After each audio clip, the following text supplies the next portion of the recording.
Child trafficking के इस concept को आपने अपनी जिंदगी में जरूर सुना होगा या आपने किसी मीडियम के थ्रू इसकी कहानी सुनी होगी कि कैसे बच्चों को किडनैप कर उन्हें या तो बेच दिया जाता था या फिर उनमें कुछ डिमोनिक पावर को भरकर अपने फायदे के लिए इस्तेमाल किया जाता था। तो आज हम हमारी इस मूवी में इसी क्रिमिनल एक्टिविटी को बड़े ही इंटरेस्टिंग और सस्पेंडिंग वे में दिखाने वाले हैं, जहां हम देखेंगे कि कैसे एक 8 साल की लड़की को कुछ क्रिमिनल्स ने किडनैप किया और वो वहां से भागने में कामयाब निकली और 10 साल बीत जाने के बाद भी उसके अतीत ने उसका अब तक पीछा नहीं छोड़ा और जिंदगी के हर मोड़ पर उसे स्ट्रगल करना पड़ा और अंत में उस लड़की का क्या हुआ ये जानना बेहद ही इंटरेस्टिंग होने वाला है। इस मूवी की एंडिंग इतनी जबरदस्त होने वाली है जो आपने कभी देखी नहीं होगी। और दोस्तों, इस मूवी का नाम the which part 1 the subversion है और मैं आप सभी को बता दूं कि हाल ही में अभी इस मूवी का पार्ट 2 भी रिलीज हुआ है, जिसे जल्द ही मैं अपने चैनल पर एक्सप्लेन करने वाला हूं। और दोस्तों, अभी हाल ही में मैंने अपने चैनल पर एक इंडोनेशियन हॉरर मूवी अफ्लिक्शन को एक्सप्लेन किया है और अगर इन केस आपने उस मूवी को मिस कर दिया है तो लिंक आपको डिस्क्रिप्शन और कमेंट सेक्शन में मिल जाएगा। तो मूवी के सबसे स्टार्टिंग सीन में जहां हम एक ग्रुप ऑफ टेररिस्ट को देखते हैं जिन्होंने बच्चों को किडनैप कर रखा होता है। इस क्रिमिनल ग्रुप को चलाने वाले 2 मेन लोग जिनका नाम डॉक्टर बीक और मिस्टर चोए होता है, इनके ग्रुप से एक 7 साल की बच्ची भाग जाती है और ये लोग उसे बहुत ही तलाशते हैं, लेकिन फिर भी वो लड़की इन्हें नहीं मिलती।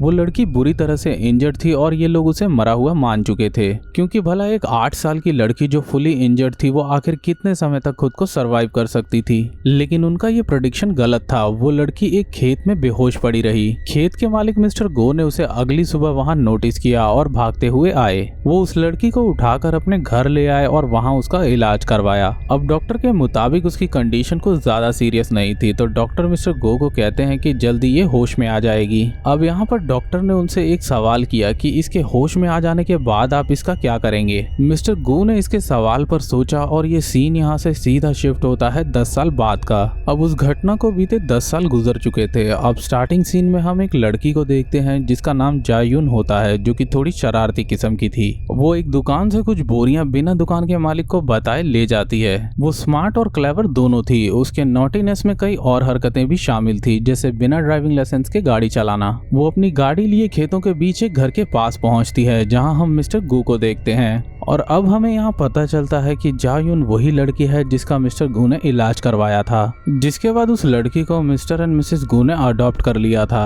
जायून एक बहुत ही अच्छी लड़की थी। वो पढ़ाई में भी अच्छी और अपने फादर के फार्म को भी बहुत ही अच्छे तरह से हैंडल करती थी। उसकी माँ मिसेस गो को अल्जाइमर नाम की एक बीमारी के लक्षण मिल रहे थे, जिस वजह से उनकी तबीयत भी ठीक नहीं रहती थी और यहाँ पर जायून को भी कुछ इंटरवल्स पर माइग्रेन के दौरे पड़ते थे, जिससे उसके पास्ट की हर चीज उसे याद आने लगती थी। जायून को अक्सर 10 साल पुराना वो इंसिडेंट याद आता जिसके कारण उसका सर फटने लगता था। उसका परिवार भी फाइनेंशियली स्ट्रगल कर रहा था। इसी बीच एक दिन जायू की फ्रेंड उसे एक सिंगिंग कॉम्पिटिशन का एडवर्टाइजमेंट दिखाती है, जिसके मुताबिक पार्ट लेने वाले और जीतने वाले कॉन्टेस्टेंट को 30 लाख प्राइज मनी मिलने वाला था। ये देखकर जायून उस एडवर्टाइजमेंट से बहुत ही ज्यादा इम्प्रेस हो जाती है, क्योंकि उसको इस समय पैसों की सख्त जरूरत थी और वो अपनी फैमिली को सपोर्ट भी करना चाहती थी। वो उस कंपटीशन का ऑडिशन देने के लिए वहां पहुंचती है, जहां पहले उसका इंटरव्यू होता है और फिर उसके बाद उसकी सिंगिंग स्किल्स को देखा जाता है। वो अपना सिंगिंग परफॉर्म करती है और फिर एक मैजिक भी कर दिखाती है, जो कि बहुत ही यूनिक था और ये उसके सुपरनैचुरल टैलेंट को शो कर रहा था। जायून में कुछ बात तो ऐसी थी जो उसे दूसरों से बहुत ही अलग बनाती थी।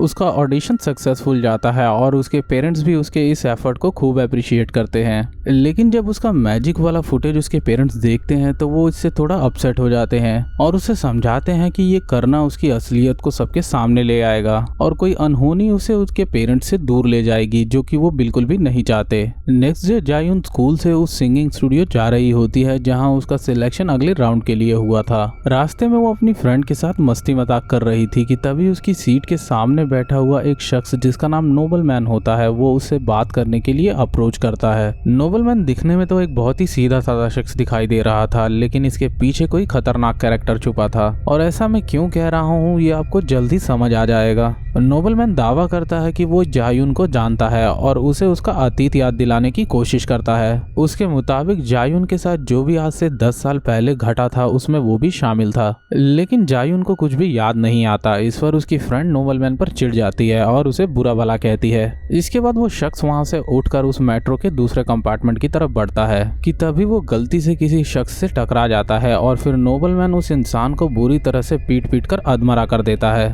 और फिर वो उसे चलती मेट्रो से बाहर फेंक देता है। ये सीन वाकई में बेहद डेंजरस था, जहां हम नोबलमैन के स्वीट से दिखने वाले चेहरे के पीछे के खतरनाक रूप को देखते हैं। अब ये नोबलमैन असल में कौन था और उसका जायुन से क्या कनेक्शन था, ये सब हमें मूवी में आगे पता चलेगा। अब सीन यहाँ से शिफ्ट होता है और नेक्स्ट सीन में हम देखते हैं कि जायुन स्टूडियो पहुंचती है और इस राउंड को भी वो जीत जाती है और वो क्वार्टर फाइनल के लिए क्वालिफाई कर जाती है। तभी आते वक्त जायुन को बहुत ही डिस्कम्फर्ट महसूस होता है। वो बाथरूम में एंटर होती है जहां उसके मुंह और नाक से खून निकलने लगता है और उसे फिर से माइग्रेन के अटैक्स आने लगते हैं। जहां हमें फ्लैशबैक का एक सीन दिखाया जाता है जिसके अकॉर्डिंग जायुन को डॉक्टर कहते हैं कि अब वो ज़्यादा दिन जिंदा नहीं रह पाएगी और उसके पास कुछ ही दिन बाकी हैं। इसके बाद वो थोड़ा नॉर्मल होकर वहां से बाहर निकलती है। वो और उसकी फ्रेंड टैक्सी का वेट ही कर रहे होते हैं कि तभी एक ब्लैक कार उसके सामने आकर रुकती है और उस कार से चोए निकलता है और ये वही शख्स था जिसने मूवी की स्टार्टिंग में जायुन को पकड़ना चाहा था। वो जायुन को लिफ्ट के लिए अप्रोच करता है लेकिन उसका असल मकसद किडनैपिंग था। लेकिन जायुन और उसके फ्रेंड को सही समय पर टैक्सी मिल जाती है और वो उसे अवॉइड कर अपनी टैक्सी की तरफ बढ़ जाते हैं। अब दोस्तों आपके मन में एक सवाल आ रहा होगा कि चोए इतने सालों बाद जायुन के पास कैसे पहुंचा और वो फिर से उसे किडनैप क्यों करना चाहता है। असल में जब जायुन टेलीविजन पर गई थी तब वो पूरी कंट्री में फेमस हो गई थी और उसका सिंगिंग फुटेज पहुंचता है डॉक्टर बीक और चोए के पास, जो कि तुरंत उसे पहचान जाते हैं कि ये वही लड़की है जो आज से 10 साल पहले उनकी पकड़ से आजाद होते हुए भाग गई थी। क्योंकि सिंगिंग के बाद जब उसने वो मैजिक शो किया था तो इससे उन्होंने तुरंत ही प्रेडिक्ट कर लिया कि ये वही लड़की है जो आज से 10 साल पहले उनकी पकड़ से भाग गई थी।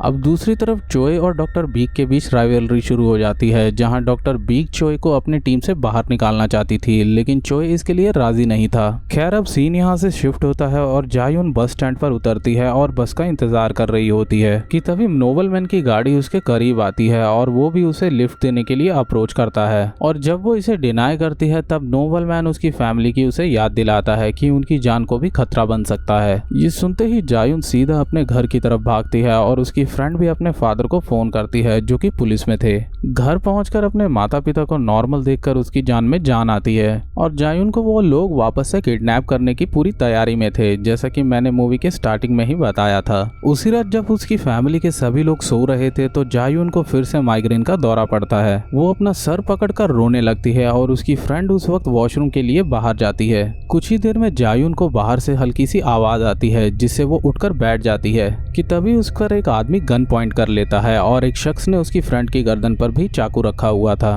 और दोस्तों ये वही आदमी था जो जायुन को किडनैप करना चाहता था और आधी रात में ये जायुन के घर में घुस आया था। अब ये लोग जायुन को अपने साथ चलने के लिए कहते हैं कि तभी जायुन को माइग्रेन का अटैक आने लगता है और वो बहुत ही ज्यादा डिस्टर्ब और फ्रस्ट्रेटेड फील करने लगती है। तभी एक शख्स जायुन को पकड़कर उसे ले जाने की कोशिश करता है लेकिन जायुन तभी एकदम से गुस्से से लाल हो जाती है और उसे एक जोरदार हिट करती है और वहाँ के सभी किडनैपर्स को वो शूट कर देती है। उसने ये सब कैसे कर लिया था ये उसे खुद को भी नहीं पता था, क्योंकि नॉर्मल होने के बाद वो खुद भी इन चीजों को देखकर बहुत ही घबरा गई थी। अब एज अ ऑडियंस यहाँ पर हमें जायुन का असली रूप देखने को मिलता है। तभी वहाँ नोबलमैन और उसके साथ एक क्रिमिनल लड़की वहाँ आते हैं जो जायुन पर हंसने लगती है।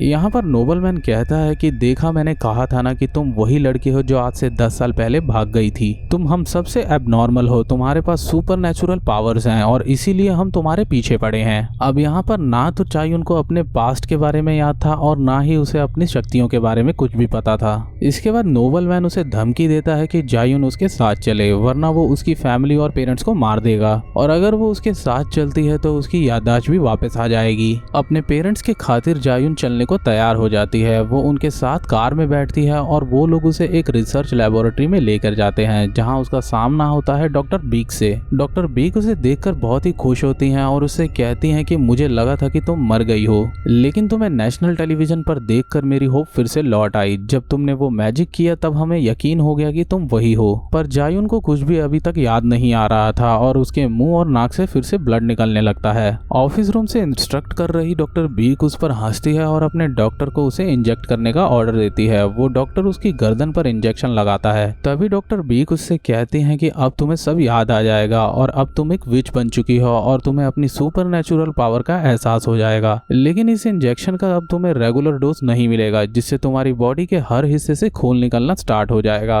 डॉक्टर बीक का असली मकसद था कि जायुन को उस इंजेक्शन के सहारे उसकी पावर्स को याद दिलाना और फिर उसकी पावर्स को खुद के फायदे के लिए इस्तेमाल करना। लेकिन अब यहाँ पर एक सबसे बड़ा सस्पेंस निकलकर सामने आता है। जायुन हंसने लगती है और उससे कहती है कि तुम्हें क्या लगा था कि तुम मुझे यहाँ लाई हो, तो तुम बिल्कुल ही गलत हो। मैं खुद यहाँ पर आना चाहती थी ताकि तुम मुझे ये इंजेक्शन लगा सको और मेरी जिंदगी का एक और महीना बढ़ जाएगा, क्योंकि कुछ ही दिनों में मेरी बीमारी की वजह से मौत होने वाली थी, लेकिन तुमने मेरा काम आसान कर दिया। इसके बाद जायुन अपने डेंजरस हिट्स के जरिए डॉक्टर्स को मार देती है और फिर रिसर्च लैब के सभी लोगों को एक एक करके मारने लगती है। अब दोस्तों यहाँ पर मैं मूवी का प्लॉट हल्का सा आपको एक्सप्लेन करने वाला हूँ। जैसे इस मूवी में जो विच है वो जायुन ही है और 8 साल की एज में वो उनके जाल से भाग गई थी। वो एक विच चाइल्ड थी और उसके अंदर सुपरनैचुरल पावर्स थी। इसी वजह से उसने उनके ग्रुप के कई लोगों को मार दिया और खुद भी इंजर्ड होकर खेत में पड़ी रही। उसे उसका पास्ट बिल्कुल अच्छे तरीके से याद था। और यहाँ पर एक और सस्पेंस से पर्दा हटता है। उसने सिंगिंग कंपटीशन में पार्ट फाइनेंशियली सपोर्ट के लिए नहीं बल्कि डॉक्टर बीक तक पहुँचने के लिए किया था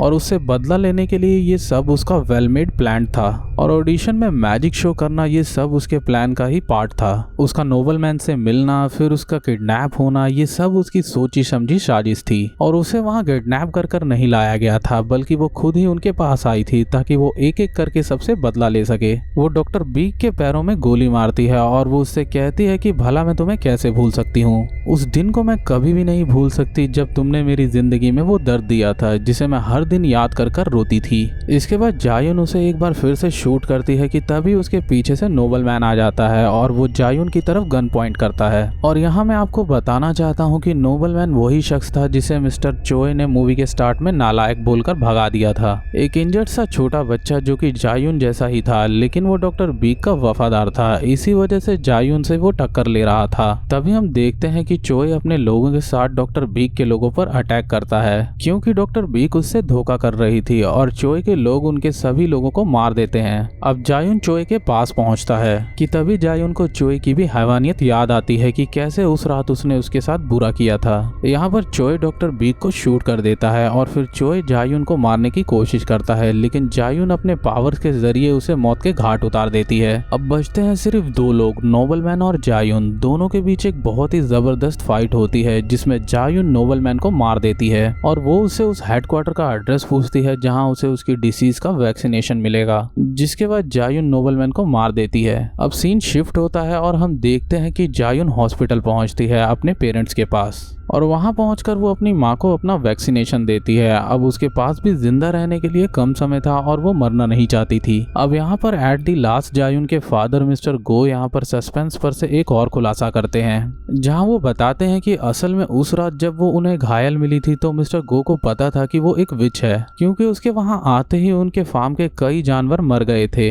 वो उसे कहीं दूर भेज देना चाहते थे, लेकिन मिसेस गो ने फोर्स किया जायुन को पालने और अपने साथ रखने का। ये सुनने के बाद जायुन और उसके फादर इमोशनल हो जाते हैं। जायुन कहती है कि वो उनके पास दोबारा जरूर लौटेगी। इसके बाद हम मूवी के बिल्कुल एंड में पहुंच जाते हैं जहां हमें 3 मंथ आगे का समय दिखाया जाता है और जायुन को हेडक्वार्टर का एड्रेस मिल चुका था। वो हेडक्वार्टर पहुंचती है जहां पर हेडक्वार्टर ऑपरेट करने वाली डॉक्टर बीक की हमशक्ल बहन होती है, जिसे जायुन की तबाही के बारे में पता चल चुका था। वो अंदर से उससे बहुत ही डरी हुई थी, जिस वजह से वो जायुन को वैक्सीनेशन दे देती है जो कि परमानेंट है और जिससे जायुन मरने से बच जाएगी। और वहीं पास में खड़ी डॉक्टर बीक की बहन की असिस्टेंट जायुन पर हमला करने की कोशिश करती है, जिस पर जायुन कहती है कि अगर तुमने मुझे छुआ भी तो मैं तुम्हारा भेजा उड़ा दूंगी। और उसके इतना कहते ही ये मूवी यहीं पर खत्म हो जाती है। तो उम्मीद करता हूँ दोस्तों आप लोगों को वीडियो पसंद आई होगी। अगर वीडियो पसंद आई हो तो वीडियो को लाइक करें, शेयर करें। चैनल पे नए हैं तो चैनल को सब्सक्राइब करके नोटिफिकेशन को ऑल पे प्रेस करें ऐसी और भी वीडियोस पाने के लिए।